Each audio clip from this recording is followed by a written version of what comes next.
नमस्कार दोस्तों, इस वीडियो में आपका स्वागत है।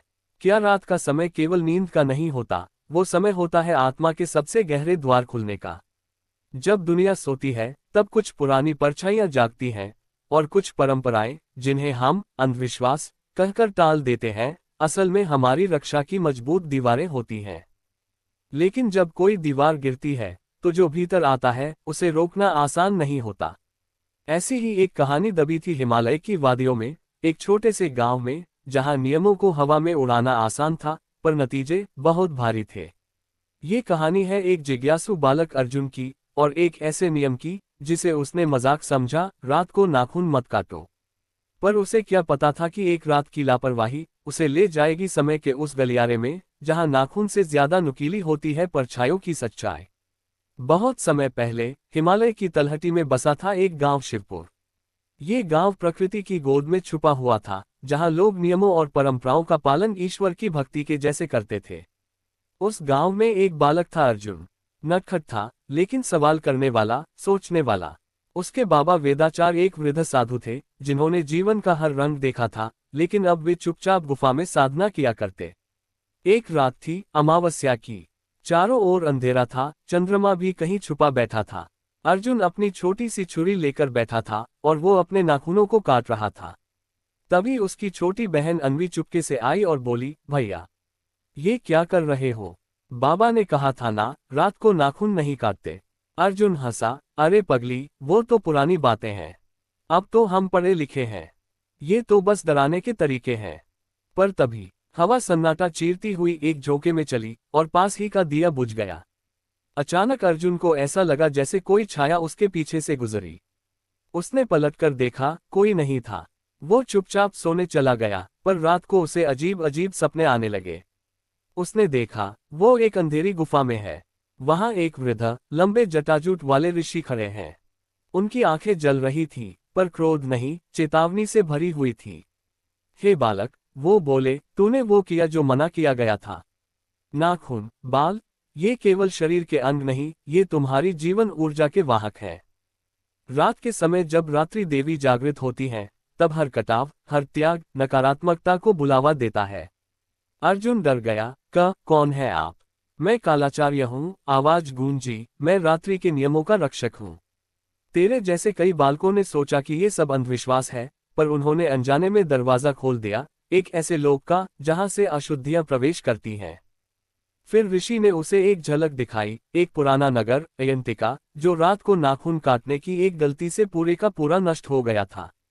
वहां के लोग बीमार पड़ने लगे थे, अन्न अपवित्र हो गया था, और अंत में महामारी फैल गई थी।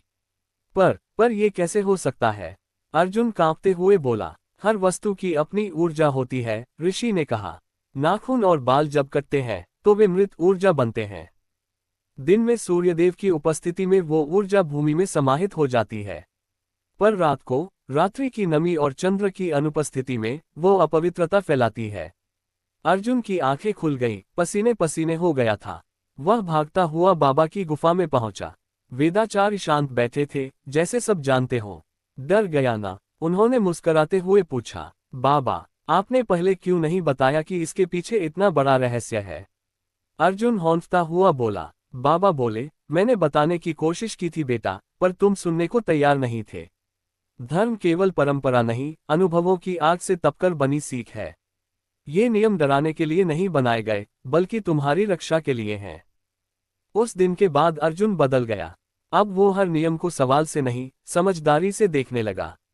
उसने गांव में युवाओं को इकट्ठा किया और संस्कार सभा शुरू की, जहां वो हर प्राचीन परंपरा के पीछे का अर्थ और विज्ञान सबको समझाता। वक्त बीतता गया, अर्जुन बड़ा हुआ, और वो बन गया आचार्य अर्जुन, जो आगे चलकर पूरे उत्तर भारत में जाना गया एक महान गुरु के रूप में। सीख यही है भाई, कि हमारे पूर्वजों ने जो नियम बनाए, वो केवल मत करो कहने के लिए नहीं थे। उनके पीछे हजारों साल के अनुभव, ऊर्जा और प्रकृति से जुड़ी संवेदनशीलता छिपी थी। नाखून काटना कोई गुनाह नहीं, पर सही समय पर करना वो जीवन शैली है। अर्जुन की आंखों में अब प्रश्न नहीं, समझ थी। वो जान गया था कि हर नियम, हर परंपरा सिर्फ रस्म नहीं होती, उनमें एक अदृश्य सुरक्षा चक्र छिपा होता है। और जो लोग उन्हें बिना सोचे तोड़ते हैं, वो केवल नियम नहीं, अपनी रक्षा को भी तोड़ देते हैं। उस रात अर्जुन ने एक बात सीखी, परंपरा वहीं तक अंधविश्वास है जहां तक हम उसका अर्थ नहीं समझते, पर जिस दिन अर्थ समझ आ जाए वही परंपरा बन जाती है हमारे जीवन की ढाल। अब जब भी वो किसी को कहता रात को नाखून मत काटो, तो वो डराकर नहीं, समझाकर कहता था, क्योंकि अर्जुन अब सिर्फ एक बेटा नहीं था, वो बन चुका था ज्ञान की चिंगारी, जो परंपरा और विज्ञान के बीच की पुल बन चुका था। और उसकी कहानी आज भी शिवपुर के मंदिर के पीछे वाली पुरानी गुफा में गूंजती है, जहां हवा चलती है तो लगता है जैसे कोई कह रहा हो, हर चीज का समय होता है और हर नियम का कारण, बस समझने वाला चाहिए। अगर आपको ये कथा पसंद आई हो, अगर आपके दिल में भी कहीं न कहीं भोलेनाथ बसे हो, तो इस वीडियो को लाइक जरूर करें और हमारे चैनल को सब्सक्राइब करें, क्योंकि हम लाते हैं आपके लिए ऐसे ही रहस्यमयी, भक्ति से भरे और आध्यात्मिक सफर, जिन्हें सुनकर आत्मा तक शांत हो जाए। मिलते हैं अगली कथा में, तब तक के लिए धन्यवाद।